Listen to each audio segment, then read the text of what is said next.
opportunistic pathogens are going to take advantage when something's wrong with the host. So I'm going to think about hospital-borne infections for opportunistic, okay? If you're in a hospital for a different reason, then you might not be able to fight off the infection. That's why you as a nurse may not get sick, but one of your patients might fall ill to something else. So you might, as a nurse, be actually transmitting the disease between two patients, sadly. But you're healthy, so it's not a true pathogen. And so we have several ones that we can factor. It depends on how it goes through. And this is actually kind of a nice little flow chart for it. So if you have a condition where, I don't want to worry about this yet. I'm actually going to skip that picture. It'll be cool to summarize later, but I'm not going to show it yet because I want to establish the knowledge for you. What we know is we actually have certain diseases that we consider biologically safe if the exposure is low. And so there's some diseases that the Center for Disease Control does not worry about as much as others. And they've actually been able to determine the amount or the degree of pathogenicity, so the degree in which something can make people sick, of most of the major illnesses out there. So we have biosafety levels. You as nurses will encounter different biosafety levels. Let's imagine we had Ebola enter your clinic, okay? Ebola itself has to have an extremely isolated condition. So it's what we consider a biosafety level 4. And the reason being a very high one, we want people that go into it to wear sterile gear, they're in the clean room afterward, they're not sharing it between different places because it's such a high biosafety level because the pathogenicity is so high. Versus something at a 1, this is you got a patient that, even active MRSA amazingly is now being treated in open conditions because of the amount of people in our population. They're worrying less and less about the conditions used with it. But let's say you have somebody that comes in with a common cold, you're somewhere around a 2, okay? And in fact, doctors' offices now where people put on the masks, try to perform some form of filtration to prevent it. But otherwise, it just really varies depending upon the agent. And you can kind of see them here. Lactobacillus, you can't get it unless you consume it. Saccharomyces, you can have a patient that comes in with thrush. You're not going to get it unless you eat some of their thrush. You're not going to get thrush just by looking at somebody. I know that's gross. E. coli and things like that we worry a little bit more. And then, anybody know what Yersinia pestis causes?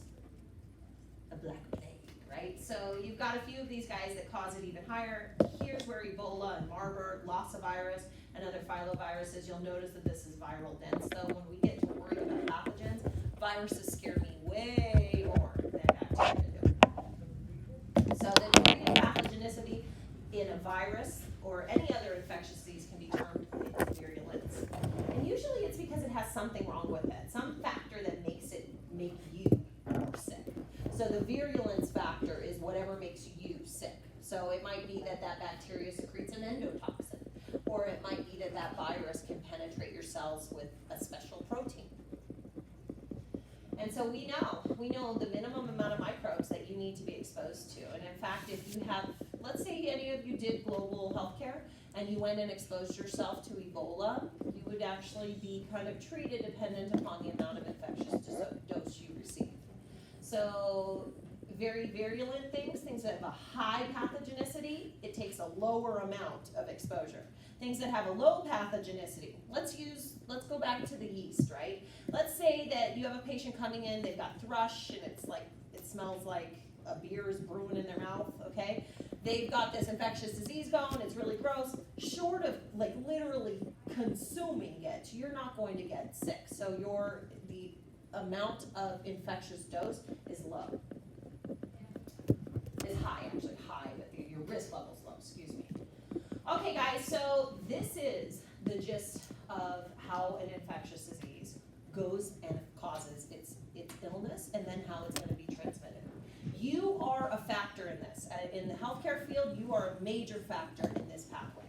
So it's a step-by-step. We think first of portal of entry, and this is called the chain of infection. So I've got a bracelet on, guys. You want to work to break the chain, otherwise you are a part of the infectious cycle. So portal of entry, how it's getting in. Skin, GI tract, Respiratory tract, hands down, the most common one. In fact, the majority of pathogenic disease on our planet is respiratory disease. Write that down, you should know that. Respiratory disease is the easiest to transmit because all I gotta do is cough right now and the cold's gonna get my disease all the way on the other side of the room, okay? Definitely urogenital, so you think about sexually transmitted infections. And then of course, if you accidentally transmit something from inside your body, endogenous stuff, so I don't wipe very well, would be the example. Okay, so we've got to have a portal of entry. Then we have to worry about that microbe finding a way to attach itself and to survive what's inside you. So you guys have all your host defenses, don't you? You've got innate and you've got adaptive immune factors. So how does that virus or bacteria evade you? So we have to think about what it does to get in. They have all those structures on the outside surface. Remember the viral spikes that insert themselves into a membrane. Then they have to get in, but then they gotta hide. They gotta hide from their macrophages and not get phagocytosed. They have to potentially not die if they do get absorbed. They have to potentially even hide from your T cells or your B cells. Okay, but if they do that, let's say they find a way around your immune system. They've gotten in through your skin or your GI tract or wherever they came in. They've evaded your immune system. Next, they actually have to cause their damage. And what do? Just getting into you doesn't kill you. It's what they have inside them that has to cause the death. So if it's a virus, they're going to go through the lytic cycle and break open your cells and make more baby viruses, and they kill you by breaking your cells open. But if it's a bacteria, usually it's because that bacteria secretes an enzyme or has another kind of toxin, and it causes you to be sick. But of course, bacteria, viruses, all the ones that are pathogens, their goal is not to stop with you. Their goal is to continue the chain, keep the chain going. So now they want to exit, and they want to find a new host, okay? So portals of exit, definitely along your respiratory tract. That's why if you're sick, we're putting a mask on you. That's why if you're sick, you shouldn't be sharing saliva with somebody else, drinking out of the same straws or something like that. If you're sick, you'd be amazed at how much your skin actually sloughs off, especially in cases of skin-borne disease. And you guys, again, when you're messing with a patient that has MRSA, when you actually have the flakes that leave their skin, you can't even see most of the time that they're coming off. But that is an infectious disease. So you guys are going to be using sterile protocols, you're gloving up, you're avoiding the risk of disease even at your skin level. Fecal matter is a big one, of course, urogenital, so sexual excretions like semen and things like that can be a really big route. And then, of course, blood. You guys, again, please don't start reaching into patients with ungloved hands if they're bleeding. You watch a lot of phlebotomists that will remove the glove to feel for the vein. It's fine if you don't have a cut or an infection, your risk level is very low, but you're still taking a risk. So unless I knew somebody was HIV-free, a different level of attention. Okay, so portal of entry, we mentioned, definitely keep your skin intact. Don't let there be nicks or cuts or abrasions that you're unaware of. If you fall down and get a boo-boo, cover it up to prevent the risk of new things flying in. Food and drink, make sure that you're cooking them to proper temperatures, using clean techniques to prepare them. Inside your cavities, if you ever have a respiratory tract one, you guys want to worry about your route of infection. If you have a history of asthma or bronchial disease, how fast you move things in and out of the lungs. We think about like productive coughs versus non-productive coughs here. So if you have a productive cough, it means you're coughing up blood. It means that something is coming out of your respiratory tract. That's typically a good thing though, because it means that the cilia are moving and they're working that mucus out. Non-productive coughs, otherwise known as dry coughs, like whooping coughs almost as if you might hear. So true pertussis is coughing, right? But the pertussis infection is that whooping sound, that deep-throated movement, but oftentimes not associated with sputum release. Those guys can be a little more dangerous because you're not moving any particles out. And then, of course, watch out. You have portals of entry as much as you have portals of exit in the urogenital tract. So urethra is actually pretty vulnerable, more vulnerable in females than in males. So males are typically, their urethra, because it extends through through the penis is longer and reduces their risk of urinary tract infection, whereas females it's about 2 to 3 centimeters in length. So their risk of it traversing up the urinary tract becomes greater, and risk of urinary tract infection is higher. The cervix is the point of entry into the vagina, so that's a pretty big vulnerable location for infectious disease. In fact, many of the sexually transmitted infection that we see presents itself lying across the surface of the cervix, so even just a typical cervical exam usually spots it, like any kind of growth or lesion to it. And then external genitalia, we can think about like herpetiform rashes. Individuals that have genital herpes and things like that, they will take over and colonize the external portion and also the internal portion. Men typically actually associate new infection faster than females in the sexually transmitted manner, usually because they experience more pain earlier than females do, so it will be an indication that they have the infection sooner. And yes, the levels are high. A lot of people don't want to talk about it, but the reality is we probably have about 13 million new cases of STIs in the US. And of course it can be reinfection and things like that as well. Placenta, there are several pathogens that can cross through that maternal barrier. So we worry a lot about those during pregnancy, most of all, because the risk that it passes from the mother to the offspring is greater. And we will actually talk about a few of these in different body systems coming up. So yeah, it is entirely possible for a pathogen to cross through the blood flow and actually enter the fetus. And here is what we worry about both during pregnancy and with neonates, okay? So it's called TORCH. TORCH are the ones that we keep an eye on. Toxoplasmosis, ever heard of that guy before?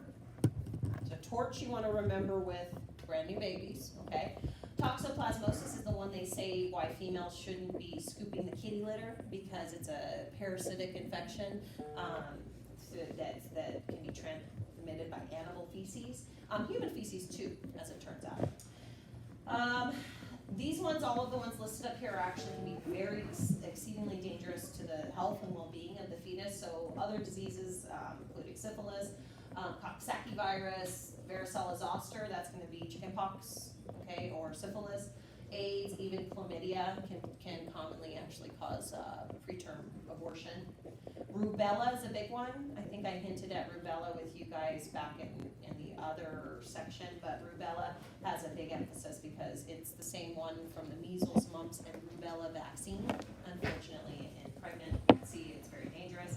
Cytomegalovirus, but actually herpes can be a very big problem. So a female that has a pregnancy starting with herpes puts herself and the baby at risk because of the way the virus actually infects the nervous system. Okay guys, so we look at pathogens, we look at how they get in. We talk about the places and the routes they get in. We protect ourselves against them, but it turns out the routes that they get in are really the same routes that they exit, right? So when we do portal of entry, we can almost put that part of the chain in the same set of information for portal of exit. Okay, so the good news is you just learned portal of entry and exit at the same time. Then it's got to get into you guys. What's it going to do? It's going to adhere to you. So it's going to maybe stick to your cell membranes. It's going to sometimes bacteria are smart. They want a macrophage to absorb them, to endocytose them, and once they get inside, they're like, ha ha, tricked you, and then they unleash their toxins. So you have different ways that the pathogen can cause its disease. They will typically use their cellular appendages, their fimbriae, or even they'll form capsules on the surface. And viruses, they'll spike into you, or they'll get absorbed using your own receptors. That's what HIV does right there. And there's lots of different ways, lots of different mechanisms, depends on the one and how it likes to get in. Okay guys, so it gets into you somehow, usually proteins on the surface, viral spikes, something on its surface that finds its way in. When it gets in though, now it has to get past and evade your immune system. And so now it has to avoid getting phagocytosed, meaning eaten by one of your white blood cells.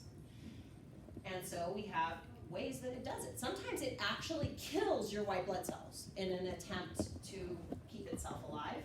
Other times it will just kind of send out little ways to evade it by maybe throwing it off. It'll send a toxin or a cytokine nearby, letting you trick it. Sometimes it'll let itself get absorbed, but once inside, it can cause changes to your host DNA. So we have a few great examples of this. We actually have some that break down your mucous membranes. We have some that break down your keratin on the surface of your skin. They actually eat through and munch through the keratin on the surface of your skin, thereby causing deeper infections. And some that even break down your hyaluronidase. It actually breaks down your hyaluronic acid as part of your extracellular matrix. When I think about the ones like, I always use necrotizing fasciitis, but it is so good at chewing apart all of your extracellular matrix. That's why your skin becomes just a mush pit. But even the presence of a pustule or an abscess usually means that they're secreting some of these acids into the nearby area. Okay guys, so there's a lot. Typically, if it stays inside the cell, it's going to harm the inside of the cell. But if they secrete something that leaves the cell, like an exotoxin, it leaves the cell, they'll secrete it and get it into your blood. Now, so one of the most famous examples that I give here are an exotoxin that causes a fever.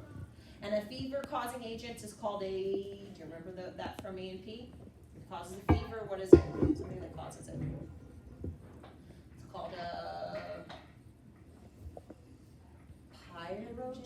pyrogen. You guys remember? It's a fire starter, so it's a pyro. Okay, so the pyrogens that are caused are really dangerous, but that's the reason right now. This is the explanation as to why your body will experience a fever with bacterial infections. So if you have a little kiddo, they come home with an earache, you notice that they're running a low-grade to mid-grade fever. One of the things you're going to worry about, of course, is that they have a bacterial infection growing in their ear canal. So you'll go take a look in their ear, you'll take a look up their nasal passageways, you'll take a look in the back of their tongue. If you see red pustules in the back, typically you know right away it's strep fever or something like that. So you've got strep fever right off the bat. Well, it's spiking their temperature because the bacteria is secreting an exotoxin. So that bacteria is causing that fever to rise. Now, if you get the infection, you break the fever, fantastic. The body uses the fever, but so does the bacteria. And so we can actually look at what they can do. They can break open your cells and lyse open your cells with those exotoxins. That's what that blood auger plate does. We can actually look at what different ones can actually break in and kill your RBCs with exotoxins. So there's lots of ways that those toxins the bacteria has can hurt you. Okay, so we got to talk about infection types, guys. How you doing? I think you need a break soon. So let's do infection types and then take one, and then we'll finish up the last steps. We've already done portal of exit, or portal of entry, which is almost portal of exit, so we're getting really close, okay? So we have to talk about infection types. We've got the potential of a localized infection. Just like we would refer to in cancer, we'd say localized disease. It's stuck in that small area. Boils, usually most fungal skin infections are isolated to a region of the body. They don't typically take over the whole body. You don't get athlete's foot on your arms, you get it on your feet, and it stays there. It may rage out of control there, but it's not going to typically crawl up your calves. Warts and things like that are usually very isolated to a small area, and they arise within that small area. Versus systemic. Systemic has gotten into your bloodstream. And if it actually is a bacteria that's in your bloodstream, you are now what we call septic. So you guys have heard that term before. A lot of systemic infections, viruses, they're usually systemic in the way that they transmit themselves, but lots of different bacteria can go and become systemic. And of course, in patients with systemic bacterial infection or viral infection, you're going to start to worry a little bit more because the disease has a very rich breeding ground. It's got the ability to go find a new tissue and hang out, but it's also got all the food that your blood is supplying it, so it's going to grow pretty quickly usually. And so we're going to run a blood culture on them. You're going to look at the presence of bacteria in blood just to look for a systemic infection. It is possible to have what we call a focal infection, in which it just stays in a specific tissue, but focal infections can develop into systemic infections. We give examples of things like tuberculosis. Tuberculosis famously stays in the lungs, but over time begins to degrade the lungs to the point where the nearby tissues actually start breaking down as well. And we have oftentimes just infectious disease caused by one agent, but I'll tell you right now, if you have a patient that's coming in, they're already meeting the criteria. Maybe they're an older patient, maybe they have cancer, so they're on chemotherapy treatment, and they have diabetes. Okay, so we're going to give them several compounding factors right now. Their risk of having more than one type of disease causing their sickness is high. So you can have a true pathogen that's just a single infection, or most often actually, in cases of that, people may actually have what we call a mixed infection. And so we think back to the antibiotics we use. If we have an antibiotic and we know it's gonna work fantastically against strep throat, cool. But then you end up finding out that the person actually had 3 or more microbes making them sick. The same antibiotic may be ineffective. That's why oftentimes, if it's a different type of infection, sometimes they'll hit it with a cocktail. Or sometimes a physician will start with one route of treatment, realize that it's sort of working, but it's leaving behind something else. That's when they'll change the treatment and add another one, or give you a antibiotic that's made in a complex with multiple different types. Okay, so I'll tell you right now, a great example. We know, like dental caries, what's causing your teeth decay through your enamel typically is multiple bacteria. So if you have severe gum infection or severe gum gingival disease, like you guys probably remember that your gingiva can actually give you endocarditis, right, from the strep B family. But typically, if you have dental caries, that's like more than one bacteria that started messing with your tooth. Maybe even biofilms were made. So that's a good one. Gangrene actually is typically caused by more than one type. Oh, and then it talks about human bite infections. Okay, get in a fight with somebody. You guys ready? You're gonna get in a fight with somebody. You're really, really mad at them. Try not to fight them, okay? Because you don't want to kill them. Let me point out, human bite infections are actually really terrible. Animal bite infections are less likely to harm someone than a human bite infection is. And the reason why is because of their polymicrobial nature. There are so many things in your mouth, and if you bite another person, you might be getting arrested for this bite. Well, hopefully you are, because you're an adult and shouldn't be biting other people. But nonetheless, you might be getting arrested later because that person went septic over your microbial infection. That's how bad human bites really are if they're not cleaned properly immediately after occurring. So again, if someone bites you, go clean it very well. Like I'm fine with you just dousing that sucker with alcohol, and if it's deep, go get it cleaned out. Maybe even shoot some extra alcohol into the wound. Like that's how much I worry about human bite infections. So yeah, I'm not a fan. It's just there's too much gross stuff in here, guys. So what you might oftentimes get is a localized, a systemic, or even a focalized infection. Okay, those are the three. And then your infection is typically not just caused by one agent, but what might happen is that you get one infection and it starts on my skin. Maybe I got MRSA on my skin. I had a little cut and the little MRSA climbed in and it caused a little boil, and then the boil burst, and next thing you know I got MRSA and it's now becoming into my bloodstream. At the time that I got my primary infection, because my immune system was working so hard, unfortunately, I'm oftentimes vulnerable to a secondary infection. So the first infection, first agent, but the secondary infection is because something has opportunistically taken over me. So a true pathogen causes disease in a healthy person, but maybe the secondary infection is an opportunistic one. It took advantage of the fact that I was sick at first. So we just used some big terms. I just brought back the vocabulary. True infection. True pathogen. What is that?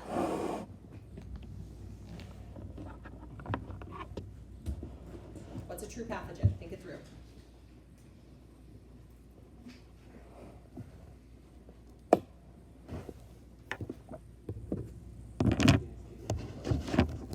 Okay. So that true pathogen might be like primary infection, right? So it can cause the disease even if you're doing okay, you're totally healthy, nothing at risk. However, you start to get sick, now what type of pathogen would likely take advantage?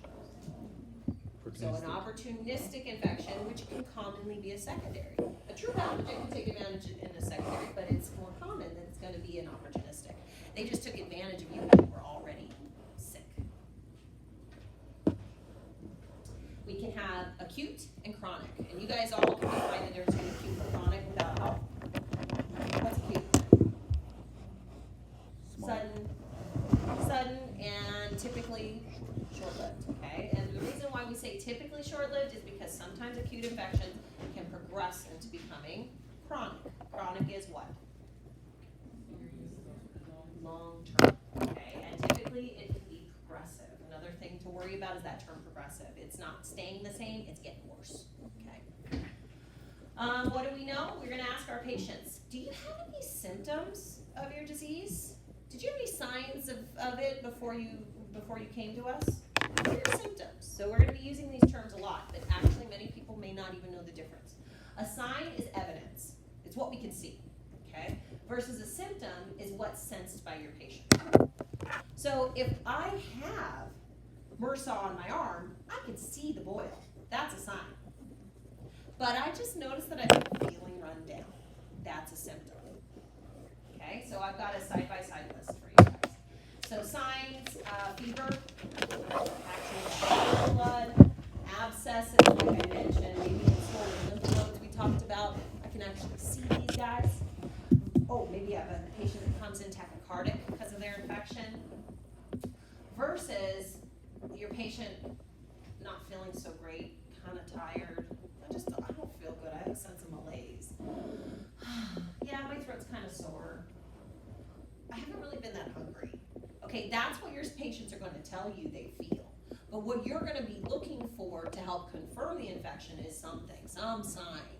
Okay, so that's why we're going to a physician's office and they're laying hands on us. Or you as your nurses are going to start by being kind of like that first line of defense. You're going to be triaging and pre-assessing and looking for these signs. Dramatic weight loss would be in symptoms, right? No, dramatic weight loss would be under science, right? It's a physical, it's a measurement.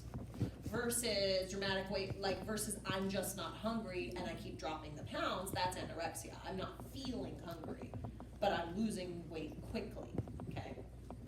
So signs and symptoms, we can put them all together and oftentimes we get a classic syndrome from a disease. So when we put these together, we can find out this syndrome is indicative of this disease. And when you guys start learning about diseases later in this class, not today, but later in this term, when you start learning about specific diseases, you'll be learning that this disease presents with these classic signs, these classic symptoms. That means that it presents as a syndrome, okay? So you've got that combined. Some diseases that you think of are not actually diseases, they're just classified as syndromes. For example, HIV is the virus, and it causes the disease of HIV. And it can be the root cause of AIDS, but AIDS itself is an associated syndrome. Now, amazingly, it's still a syndrome, but they code it under an ICD-9 code. So it's a syndrome with a coded ICD-9. So yeah, in the clinical sense, it's still a disease. Like insurance will treat it like it's a disease, even though it's a syndrome. Sound silly? A little bit of nomenclature, but you guys will want to know that. So we'll use a few examples. Inflammation. We can actually spot edema. We can spot granulomas. We can spot abscesses. We can spot lymphadenitis or swollen lymph nodes. We can spot all of these guys. So inflammation serves as the symptom, but these are our signs. A few other things, if we actually get it into the blood, I mentioned septicemia. That one's pretty important for you guys to know, just that term. And then bacteremia is different in that it's bacteria. Viremia is different than it's virus. So septicemia is any microbe in the blood, whereas those other two are more specific. If your white blood cell count goes down, that's a penia, okay? And anytime, by the way, guys, when you're doing blood, we go back to hematological system, we go back to chapter 19 in A&P. Anytime you're doing blood and it's a penia, it's getting low, not high, okay? Anytime it's a cytosis or anemia, that one with an E-M-I-A, that's high, like leukemia, lymphomas and things like that. But emias are high, penias are low. So that's just a good trick. And I know some of you that are in A&P missed that. So penias are low, emias are high. Sounds funny, but you'll remember it. Cytosis is also high. Okay guys, so you have these things. You have all these signs and symptoms. What if you have an asymptomatic infection? Do patients with disease asymptomatically all the darn time? And how many is completely asymptomatic? That's a challenge. That's why medicine is as hard as it is. Okay guys, so we did what they do to you. Can I just show this really, really quick and then you take your break because we're there. We're at the end of the chain of infection, so this is it. Now you've gotten it in, you've made the person sick, now we're getting it out, okay? And we're getting it out in the same ways that we brought it in. So you're coughing, you're sneezing, bug bites. I can't forget vector-borne sources, so a bug bite or like consumption or consumables. Your skin can leach off excess, can slough off extra skin cells. Removing blood itself, it can be a transporter, carrier, so we think about individuals that share infectious disease by sharing needles, or back in the day, there's history of like a doctor that used to like to stick different people with a dirty needle and give HIV. Like there's all these cases of that. Feces is actually a source of it. So if I'm coughing, my mucus and my sputum are usually pretty dense if I have an infectious disease in whatever that is. So it's good to not, swap the spit with somebody who's sick. Your dust is definitely a dirty thing because of all those extra skin scales that you're shedding. Especially like anybody that has a fungal infection on their scalp, if they're shaking it off into the world, they are sending that fungal infection out there for everyone else to get ringworm. Fecal exit, remember that cute little kid with the little worm climbing out of its anus? So we definitely want to probably wash it. And don't forget, animal feces that are fertilizing our crops and our foods, they're leaving behind E. coli and things like that too. That's why they recall spinach every once in a while and things like that. Sprouts like literally every time you buy a sprout from the grocery store, you read the news the next day that they recalled it. So I don't even buy sprouts anymore because I'm like, I really don't want to worry. Romaine lettuce, right? Did you guys remember the romaine lettuce thing a couple months ago? It's all because the feces of the animal that they use to fertilize the crop. So, did you not know you're eating animal feces? Just kidding. All right, so then we have urinary tract. Most of the time with urogenital, I'm not peeing on someone and giving them my infectious disease. It's possible. You guys, whatever you need, you got yellow snow in front of you. But nonetheless, it's more likely it's going through semen or vaginal secretions, but of course these are routes. And the female is giving it to their neonate too, by the way. So the females, there are several things they can give to their neonate. And then blood, ticks, fleas, mosquitoes, they bite you. If you have that infection, they're gonna take that with them and then they could potentially bite a new host, thereby transmitting that infection. So we have lots of different ones, lots of different stages to infection, and we'll talk about that when we get back, and even reservoirs and stuff. So we just looked at all the main places they can get out, and then we'll talk about disease and stuff. And when we do, after that, we'll do